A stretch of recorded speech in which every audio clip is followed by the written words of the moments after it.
எங்கள் வீட்டில் ஃபோன் இல்லை, பக்கத்தில் ஒரு கடையில் தான் இருக்கும். சவுந்தரபாணி அண்ணாச்சி கடையிலேருந்து ஓடி வருவார்கள். எம்ஜிஆர் லைனில் இருக்கார், வாங்க ஓடுவேன். அப்புறம் எடுத்து பேசுவேன், அவர் பேசுவேன். யாருக்கு என்ன ஆச்சரியம்னா, இவ்வளோ பெரிய முதலமைச்சராக இருந்தவர் ஒரு இந்த சின்ன சின்ன பையன்கிட்ட வந்து பேச. ஆனால் என்ன என்றால், ஏதோ ஒரு விதத்தில் கடவுள் எனக்கு கொடுத்த அந்த ஞானத்தை நான் அவரோடு பகிர்ந்து கொண்டது இன்னும் என் நினைவில் பசுமையாக இருக்கிறது. அப்புறம் கடைசியாக கேட்டார், தேர்தலுக்கு முன்பாக, உங்கள் தொகுதியில் யார் சீட்டு கேட்குறான்னு கேட்டார். நான் சொன்னேன் 7 பேர் கேட்குறாங்கண்ணே.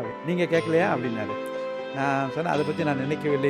இல்லை நீங்களும் போடுங்களேன் அப்படின்னார். கடவுளுடைய பெரிய கிருபை, அந்த தேர்தலில் எனக்கு காலில் அடிபட்டு நான் நடக்க முடியாமல் கிரச்சஸில் வந்தபோது அவர் ஹாஸ்பிட்டலுக்கு தொடர்பு கொண்டு நான் நிற்க முடியுமா என்று கேட்டு சீட்டு கொடுத்து என்னை ஜெயிக்க வைத்தார். கடவுளுடைய கிருபை அது.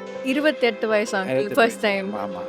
எப்படி நடந்து கொள்ள வேண்டும், யாருடைய சாபத்துக்கு ஆளாகக்கூடாது, யார் நம்மளை கேள்வி கேட்கக்கூடாது, உண்மையாக இருக்கணும், தவறான வருவாய் இல் காட்டன் வெல்த் வரக்கூடாது. இதெல்லாம் மனதில் ஏற்றி வைத்து விட்டேன். இப்போ ஒரு வித்தியாசமான ஒரு எம்எல்ஏவாக இருப்பது என்பது எவ்வளோ சிரமம் என்பது எனக்கு தெரியும். தலைவர் எம்ஜிஆர் என்னை ஒரு முறை அழைத்தார். புகாரே இல்லாத எம்எல்ஏவாக எப்படி இருக்க முடிகிறது என்று கேட்டார். மக்களோடு மக்களாக நிற்கணும், மக்களுடைய உணர்வுகளை புரிந்து கொள்ளணும், தேவைகளை புரிந்து கொள்ளணும். அப்போ தான் பெரிய தலைவராக நீங்கள் பாருங்கள். தமிழ்நாட்டில் அப்படிப்பட்ட தலைவர் நம்ம நிறைய பார்த்துருக்கோம். ரொம்ப எளிமையாக இருந்த தலைவரை பார்த்தோம்.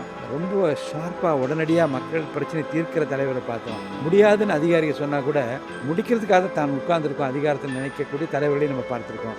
அதனால தான் அப்படிப்பட்ட தலைவருடைய வாழ்க்கையெல்லாம் நான் தொடர்ந்து பார்ப்பேன். யார் யார் எப்படி எளிமையாக நடந்தாங்க, எப்படி வாக்குறுதி கொடுத்தாங்க, என்ன செய்தென்று பார்த்திருக்கிறேன். அப்படிப்பட்ட தலைவர்களை பின்பற்றி நானும் ஒரு நல்ல நிலைமைக்கு வர வேண்டும் என்று விரும்புகிறேன். நீங்க already you one hearts uncle.